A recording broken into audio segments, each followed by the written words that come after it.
শিক্ষার্থী বন্ধুরা, আমরা আজকে তড়িৎ ক্ষেত্রের সাথে রিলেটেড আরেকটা টার্ম নিয়ে কথা বলবো। এটাকে বলা হয় তড়িৎ বিভব, ইংরেজিতে বলা হয় ইলেকট্রিক পটেনশিয়াল। কি জিনিস? আচ্ছা, ধরে নাও এইখানে কোনো একটা চার্জ আছে, এই চার্জটার মান হচ্ছে কিউ নট, এটা হচ্ছে +1 কুলম্ব, এটা হচ্ছে টেস্ট চার্জ। বলো তো চার্জটাকে এইখান থেকে যদি আমি এইখানে সরাতে চাই, এইখানে নিয়ে আসতে চাই, তাহলে এইখান থেকে সরানো মানে কি? অসীম হতে সরানো। অসীম হতে, কেন অসীম হতে? কারণ তড়িৎ ক্ষেত্রের যে সীমা রয়েছে, লিমিট রয়েছে, এটা তো অসীম। তাহলে যে কোথাও থেকে সরানো মানেই হচ্ছে অসীম হতে সরানো। তাহলে এইখান থেকে যদি আমরা চার্জটাকে এইখানে আনি, তাহলে সে একটা দূরত্ব অতিক্রম করবে, ধরে নেই আর দূরত্ব। এইখান থেকে এইখানে আনতে তাহলে একটা কাজ সম্পাদিত হবে। আচ্ছা, ধরে নেই কাজ সম্পাদিত হয়েছে 10 জুল। তাহলে 10 জুল কাজ সম্পাদিত হলে এই বিন্দুর তড়িৎ বিভব হবে 10। আবার এখানে না নিয়ে এসে যদি আমি এই বিন্দুতে নিয়ে আসি, তাহলে আর এর মান বেড়ে গেছে, এখানে কাজের মানও বেড়ে যাবে। কাজের মান কত? এবার ধরি 15 জুল। তাহলে এবার এই বিন্দুর তড়িৎ বিভব হচ্ছে 15 জুল। অর্থাৎ তড়িৎ বিভব কাকে বলা হয়?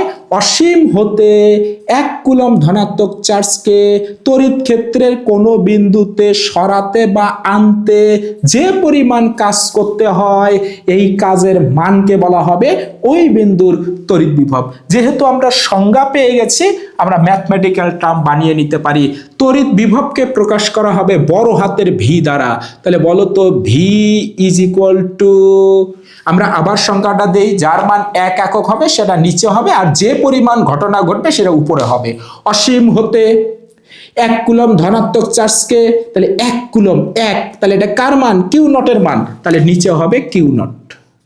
ওকে, অসীম হতে 1 কুলম্ব ধনাত্মক চার্জকে তড়িৎ ক্ষেত্রের কোনো বিন্দুতে সরাতে বা আনতে যে পরিমাণ কাজ হবে ডব্লিউ, যে পরিমাণ কাজ হবে তাকে, ওই কাজের মানকে ওই বিন্দুর তড়িৎ বিভব বলা হবে। আমরা আবার সংজ্ঞা দিতে পারি সুন্দর করে। দেখো, এখান থেকেও সংজ্ঞা দিতে পারি। নিচেরটা 1 একক দিয়ে শুরু করব, উপরে গিয়ে শেষ করব। শুধু অসীম হতে বলে নিতে হবে, কারণ তড়িৎ ক্ষেত্রের সীমা যে অসীম। তাহলে অসীম হতে 1 কুলম্ব ধনাত্মক চার্জকে তড়িৎ ক্ষেত্রের কোনো বিন্দুতে সরাতে বা আনতে যে পরিমাণ কাজ করতে হবে, সেই কাজের মানকে ওই বিন্দুর তড়িৎ বিভব বলে। তাহলে বিভব এক ধরনের কাজ। এবারে বলো তো এই বিভবের একক কি হবে? কাজের একক কি? জুল। আর চার্জের একক কি? কুলম্ব। তাহলে জুল পার কুলম্ব। কিন্তু এই জুল পার কুলম্বকে বলা হয় ভোল্ট। তাহলে তড়িৎ বিভবের এসআই একক হচ্ছে জুল পার কুলম্ব অথবা ভোল্ট। তোমাকে যদি বলা হয় এর তাৎপর্য কত? ধরো তড়িৎ ক্ষেত্রের কোন বিন্দুর বিভবের মান দেয়া আছে 50 ভোল্ট। বলতে তুমি কি বোঝো বলো তো? 50 ভোল্ট মানে তো জুল পার কুলম্ব।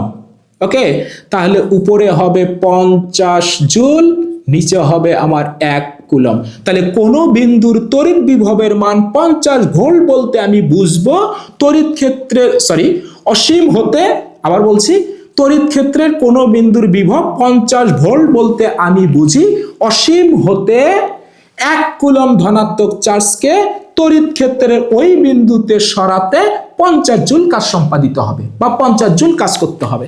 আচ্ছা, যদি বলা হয় কোনো এক বিন্দুর তড়িৎ বিভবের মান 1 ভোল্ট বলতে আমরা কি বুঝি? তাহলে 1 জুল পার কুলম্ব।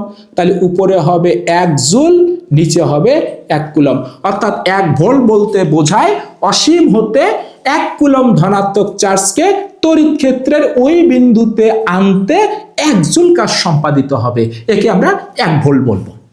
এবার আমাকে বলো, এই যে তড়িৎ বিভব রয়েছে এটা কেমন রাশি? এটা কি ভেক্টর রাশি নাকি স্কেলার রাশি? খেয়াল করো, অসীম হতে 1 কুলম্ব ধনাত্মক চার্জকে তড়িৎ ক্ষেত্রের কোনো বিন্দুতে সরাতে যে পরিমাণ কাজ করতে হয়, যে পরিমাণ কাজ করতে হয় তাকে ওই বিন্দুর তড়িৎ বিভব বলে। তাহলে তড়িৎ বিভব মানেই হচ্ছে কাজ। তাহলে কাজ কি রাশি? স্কেলার রাশি। তাহলে তড়িৎ বিভবও কি রাশি? স্কেলার রাশি। তাহলে তড়িৎ বিভব আমাদের স্কেলার রাশি। তাহলে বলো তো এই তড়িৎ বিভবের শুধু কি আছে? মান আছে, দিক আছে না? তাহলে মান বের করতে হবে। খুব সহজে মানটা বের করতে পারি। বলো তো ভি ইজ ইকুয়াল টু, আমরা জানি উপরে ডাব্লিউ, নিচে হচ্ছে কিউ নট। তাহলে ভি থাকলো, তাহলে ভি ইজ ইকুয়াল টু, বলো তো ডাব্লিউ মানে কি, এফ আর, আমরা একটু এই পাশে লিখি এফ আর, নিচে হচ্ছে কিউ নট। তাহলে এফ এর মান কত, মানটা বসাই 1/4 পাই এপসাইলন নট, উপরে কিউ, কিউ নট, নিচে হবে আর স্কয়ার, এখানে একটা আর ছিল আর কিউ নট নিচে ছিল, কিউ নট নিচে হবে কিউ নট কেটে যাবে, এই একটা আর এবং এই একটা আর কিন্তু কেটে যাবে। সো ফাইনালি থাকবে V is equal to 1/4 pi epsilon naught Q by R. আমরা এই ফর্মুলা দিয়ে বিভবের মান কত বের করব। ওকে, তাহলে 1/4 পাই এপসাইলনের মান হচ্ছে 9 গুণন 10⁹। এই কিউটা কি, এই কিউ যে চার্জের জন্য আমাকে বিভবের মান বের করতে বলেছে, আরটা কি কত দূরে বের করতে হবে বলতো। প্রাবল্যের রাশিমালা আমরা পেয়েছিলাম E is equal to 1/4 pi epsilon naught Q by r square. তাহলে এই প্রাবল্যের ফর্মুলা এবং বিভবের ফর্মুলার মধ্যে পার্থক্য কোথায়, শুধু প্রাবল্য তো হবে আর স্কয়ার আর বিভবের ফর্মুলা তো হবে আর স্কয়ারটা হবে না। আমাকে বলো তো এই বিভবের সর্বোচ্চ মান কত, ভি এর সর্বোচ্চ মান কত, বিভবের সর্বোচ্চ মান কিন্তু হচ্ছে 0। ওকে, তাহলে এটা কোথায় হবে, এই বিভবের সর্বোচ্চ মান কিন্তু হবে 0, এটা হবে অসীমে, কারণ আর এর মান যদি ইনফিনিটি হয়, অসীম হয়, তাহলে শুধু ভি এর মানটা 0 হবে। ওকে, আবার বলছি ভি এর সর্বোচ্চ মান হচ্ছে 0 এবং এই মানটা অসীম। বন্ধুরা এবারে আমরা তড়িৎ প্রাবল্য ই এবং তড়িৎ বিভব ভি এর মধ্যে আমরা সম্পর্ক দেখব, অর্থাৎ ই এবং ভি এর মধ্যে সম্পর্ক কি বলো তো। আমরা প্রাবল্য কাকে বলেছিলাম, তড়িৎ ক্ষেত্রের কোন বিন্দুতে একটি 1 কুলম্ব ধনাত্মক চার্জ স্থাপন করলে, অর্থাৎ কিউ নট এর মান হচ্ছে +1 কুলম্ব, এটি যে পরিমাণ তড়িৎ বল অনুভব করে ওই বলের মানকে ওই বিন্দুর তড়িৎ প্রাবল্য বলা হয়। তাহলে কিউ নট এর মান যেহেতু +1 কুলম্ব, তাহলে বলো তো কিউ নট এর জায়গায় 1 বসালে ই ইজ ইকুয়াল টু হবে এফ, তার মানে প্রাবল্য মানেই হচ্ছে আমার বল। ওকে, আবার বলো তো অসীম হতে 1 কুলম্ব ধনাত্মক চার্জকে তড়িৎ ক্ষেত্রের কোন বিন্দুতে সরাতে যে পরিমাণ কাজ করতে হয় তাকে ওই বিন্দুর তড়িৎ বিভব বলে। তার মানে কিউ নট এর মান +1 কুলম্ব, তাহলে কিউ নট এর মান যদি 1 বসাই ভি ইজ ইকুয়াল টু হবে ডাব্লিউ, তার মানে তড়িৎ বিভব হচ্ছে কাজের মানের সমান। ওকে, আচ্ছা এবার ধরি এইখান থেকে এইখানে সরাতে ডাব্লিউ পরিমাণ কাজ সম্পাদিত হয়েছে, বলতো ডাব্লিউ ইজ ইকুয়াল টু আমরা কি লিখতে পারি, এফ আর। ওকে, তাহলে আমরা যদি এই দিকে নিয়ে আসি, ধরো তড়িৎ ক্ষেত্রের ভেতরের দিকে নিয়ে এসেছি, তড়িৎ ক্ষেত্রের ভেতরের দিকে, তাহলে বলো এখানে cos কত ডিগ্রি হবে, 0 ডিগ্রি, cos 0 ডিগ্রি মান 1। তাহলে এই ডাব্লিউর জায়গায় আমরা কি লিখতে পারি, ভি, ডাব্লিউর জায়গায় লিখতে পারি ভি, আর এফ এর জায়গায় কি লিখতে পারি, তড়িৎ প্রাবল্য ই, আর এখানে আর ছিল আর থাকবে। তাহলে এইখান থেকে ই ইজ ইকুয়াল টু লিখতে পারি ভি ভাগ আর। তাহলে এইটা হচ্ছে তড়িৎ প্রাবল্য এবং বিভবের মধ্যে সম্পর্ক, E is equal to V by R. ইটা হলো তড়িৎ প্রাবল্য, ভিটা তড়িৎ বিভব, আরটা হচ্ছে দূরত্ব। এখান থেকে বলো তো ই এর একক কি লেখা যায়, আমরা ই এর একক লিখেছিলাম নিউটন পার কুলম্ব, তাহলে এখান থেকে ই এর একক লেখা যায়, বিভবের একক কি ভোল্ট, আর দূরত্বের একক কি মিটার, তাহলে ভোল্ট পার মিটার। তাহলে তড়িৎ প্রাবল্যের একক যেমন নিউটন পার কুলম্বও লেখা যায়, আবার ভোল্ট পার মিটারও কিন্তু লেখা যায়।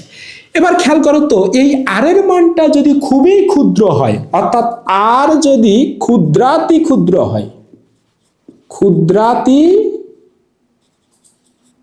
ক্ষুদ্র হয় মানে খুবই ছোট, তাহলে এই সমীকরণটাকে আমরা লিখতে পারি E is equal to minus dV dR. Okay, এভাবে আমরা এই সমীকরণটাকে লিখতে পারি।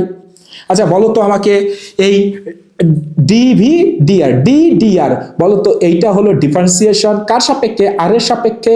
তার মানে আর এর সাপেক্ষে ভি কে যদি আমরা একবার ডিফারেন্সিয়েশন করি তাহলে আমরা তড়িৎ প্রাবল্য পেয়ে যাব। বলো তো এখানে এই মাইনাস মানটা কি নির্দেশ করছে, বিভবের মানটা হ্রাস পাবে। কি বললাম, ভি এর বিভবের মানটা হ্রাস পাবে। তাহলে বলো তো ই এর দিক কোন দিকে হবে, ই এর দিক হবে বিভবের মান যেদিকে হ্রাস পায় তড়িৎ প্রাবল্যের দিক হবে সেই দিকে। আর এই যে তোমরা ডিভি ডিআর দেখতে পাচ্ছ, এটা হচ্ছে দূরত্বের সাপেক্ষে ভি এর পরিবর্তন অর্থাৎ তড়িৎ বিভবের পরিবর্তন। এই জন্য এই ডিভিডিআর এইটাকে বলা হয় বিভবের নতিমাত্রা। ওকে, তাহলে বলো বিভবের নতিমাত্রাটাই কি নির্দেশ করে? তড়িৎ প্রাবল্য নির্দেশ করে।